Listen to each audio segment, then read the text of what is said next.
So when we wrestle, we tend not to be in an upright stance for predominantly like MMA or kickboxing. We're not going to be up there somewhere. We'll be more crouched down low. Our legs are loaded and ready to pounce.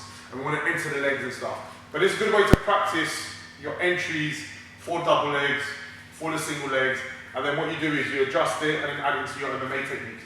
So from here, I've got man standing with his left leg in front. I'm going to stand with my left leg in front as well. We're going to go into our wrestling position. So here, I'm going to use my rear hand to post on his shoulder. I'm not going to use my lead hand to post on his shoulder because that gives him access to my legs. Very easy. So if you watch MMA and stuff, it's the same thing as someone throws a jab. They just duck underneath it and they can enter and grab your leg. So I'm going to use my right hand to post on his shoulder to keep him up. Yeah? So I'm posting and I'm just going to give him just a little push. And I'm going to step in with my left leg.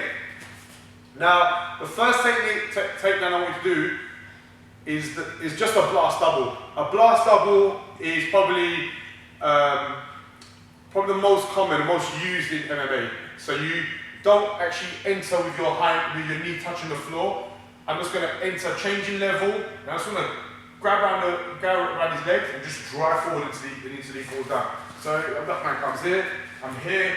He might be touching me. I get my hand inside. I pulse, change level, step inside his zone. So I'm here. Now what? From here, my head stays up. My hands come just behind his legs. Boom. And I don't want him too low. The reason I don't want my hands too low is if he was to sprawl, go sprawl, look at me. I can't, his legs are stronger than my arms, so he'll end up pulling me out of position. When I keep my hands slightly higher near his butt, just underneath his butt, here close, when he sprawls, it kind of gives me the lift and I can just take him down. So I'm actually waiting, anticipating for him to kick back and I go with him. So again, so we're in our wrestling position, I might be pulling his head down, back and post my hand here. Now I'm going to step in. One, my head goes right underneath his armpit, and I want to keep pushing with my head. I'm going to start trying to look at that shoulder. Abby's going to start sprawling. I grab and I'm just going to dump him straight. So this is a straight blast double. You're going to go forward. I only need to lift him off the floor about this much. And as I lift him off the floor this much, I'm going to keep looking up.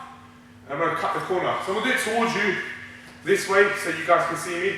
So we do it here. So we're like this, we're wrestling. I might be pulling his hair, touching. I change level, step in. One. My right leg goes to the outside. Now I start driving. And that's exactly what happens. He tries to keep up with me by hopping and hopping, but he can't because by the time I run, he's going to end up on his back. And that's your first takedown.